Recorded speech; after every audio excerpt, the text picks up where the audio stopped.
Hi, I'm Victoria Arteaga and I'm going to answer the questions about the topic. Question number one. Compare the structure of education system in Venezuela and English-speaking countries.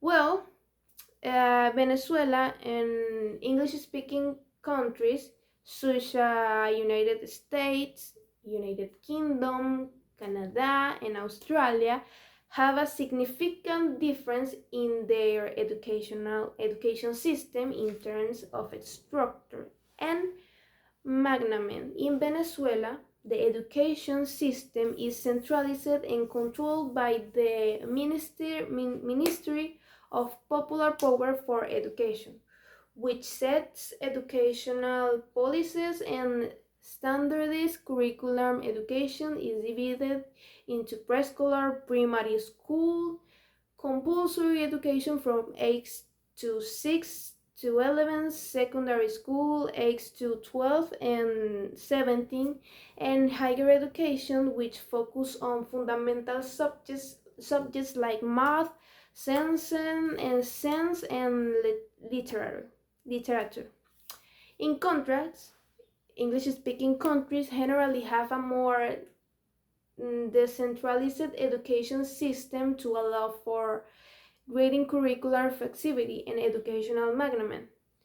Primary educational typically lasts from age to 5 to 11, while secondary education can extend to age 16 in 16 or 18, offering various educational pathways, including vocational and technical options. Key differences include two ways of compulsory educational and accessibility to quality education.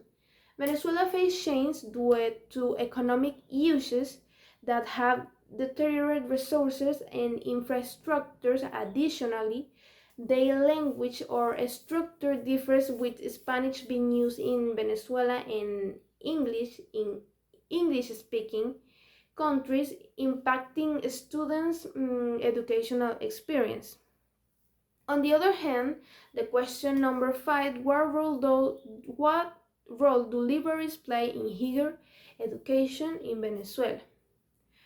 Libraries play a crucial role in higher education in Venezuela, acting as a vital resource for students, faculty, and researchers. They provide access to a wide range of academic materials, including books, journals, and electronic resources, which are essential for supporting research and study in various disciplines.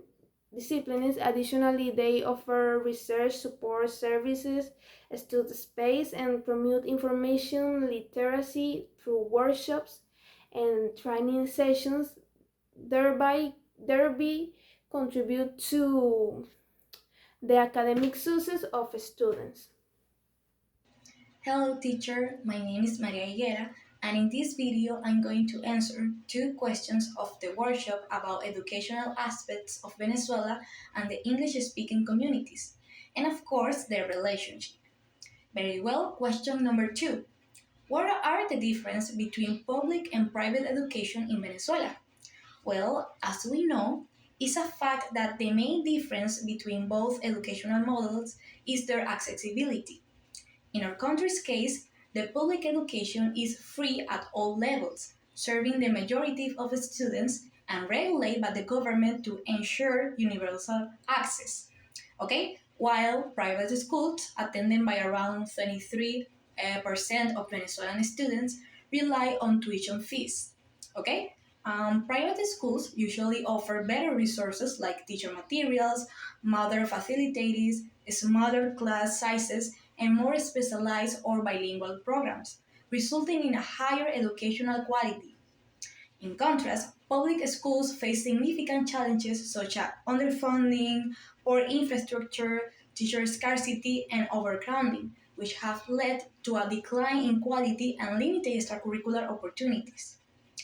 Despite this difference, both public and private schools must meet national educational standards set by the Ministry of Education in Venezuela. Okay, next one is the question number four. How do study opportunities differ between Venezuela and English-speaking nations? Well, sadly, it's necessary to mention the fact that the study opportunities in Venezuela are constrained by economic instability and limited resources, which affect the quality of education and access to advanced programs and international exchanges. Although public universities offer tuition free education, students often face costs for materials and living expenses, and scholarships are usually scarce. Okay? In contrast, English speaking nations like the US, the UK, and Canada provide a broader and more diverse array of study options, expensive research funding, modern facilities, well stocked libraries, and several international exchange programs. These countries emphasize global mobility and partnership with institutions worldwide, offering students greater access to scholarships, financial aid, and internationally recognized degrees. Well, in short, Venezuelan students encounter more barriers to study opportunities and international mobility than their counterparts in English speaking countries.